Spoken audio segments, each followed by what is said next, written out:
গাছটার বুক বরাবর যেন কেউ ফেরে দিয়েছে একটানা, সোজা কেটে গেছে ওপর থেকে নিচ পর্যন্ত। দেখে মনে হয় কোনো অদৃশ্য হাত ধারালো কিছু দিয়ে গাছটার আত্মা বের করে দিয়েছে। অথচ সেটা ছিল না কোনো মানুষ, ছিল বজ্রপাত, প্রকৃতির হঠাৎ জেগে ওঠা রুদ্ররূপ।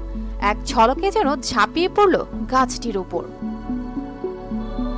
তবুও সবকিছু সয়ে নিয়েও গাছটা দিব্যি দাঁড়িয়ে আছে মাথা উঁচু করে, ঠিক কলেজের মাঠের প্রহরীর মতো। আর এই দৃশ্য দেখতে প্রতিদিন শত শত মানুষ ভিড় করছে পাবনার সরকারি এডওয়ার্ড কলেজে। এই গাছকে ঘিরে দানা বাঁধছে কুসংস্কার। অনেকে গাছের ছালবাকল এমনকি শিকড় পর্যন্ত কল্যাণ মনে করে বাড়ি নিয়ে যাচ্ছে। এ যেন মরার ওপর খাড়ার ঘা।